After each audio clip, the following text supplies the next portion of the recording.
tout s'accélère.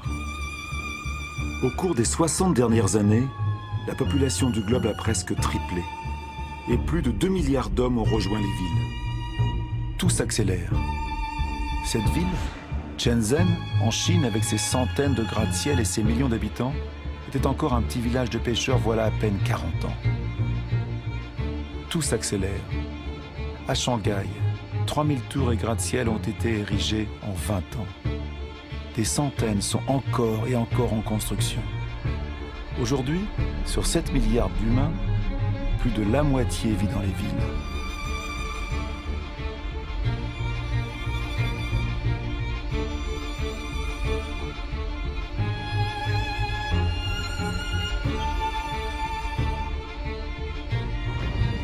New York, la première mégapole du monde, est le symbole de l'exploitation de toutes les énergies offertes par la Terre au génie des hommes. La force des bras de millions d'émigrés, l'énergie du charbon, la puissance décuplée du pétrole.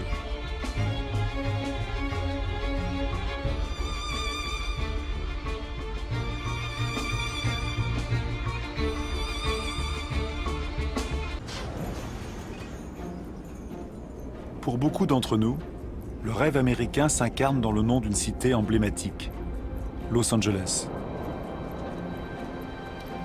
Dans cette ville qui s'étire sur plus de 100 km, le nombre des voitures est quasi égal au nombre d'habitants.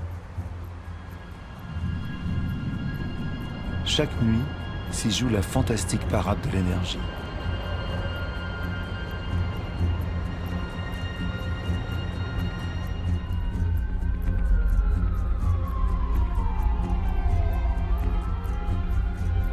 Les jours ne semblent plus être que le pâle miroir de ces nuits qui font de la ville un ciel étoilé.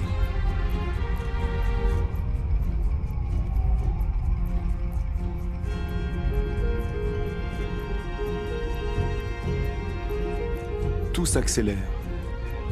Les distances ne se comptent plus en miles, mais en minutes.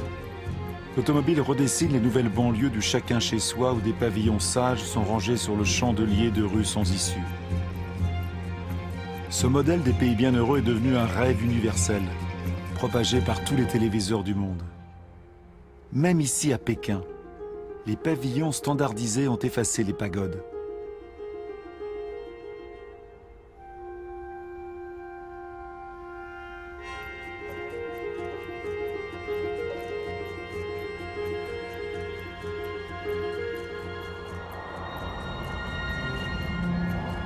L'automobile est devenu le symbole des sociétés du bien-être et du progrès. Si ce modèle était suivi par tous, la planète compterait non plus 900 millions de véhicules, mais 5 milliards.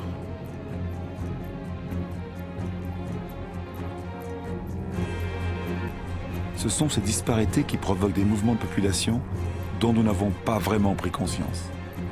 La ville de Lagos comptait moins de 700 000 habitants en 1960 et l'en comptera 16 millions en 2025. Lagos est l'une des mégapoles qui croît le plus vite au monde. Ces nouveaux citadins sont principalement des paysans, contraints de fuir les campagnes à cause des difficultés économiques, de la démographie et de la disparition des ressources. Cette croissance urbaine est tout à fait nouvelle, car elle a pour moteur la pauvreté et non la richesse.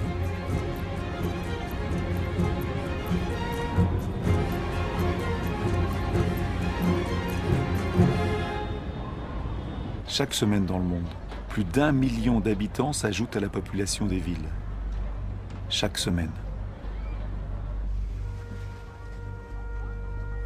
Un être humain sur 6 vit aujourd'hui dans un habitat précaire, insalubre, surpeuplé, sans accès aux installations nécessaires à la vie courante, eau, toilettes, électricité.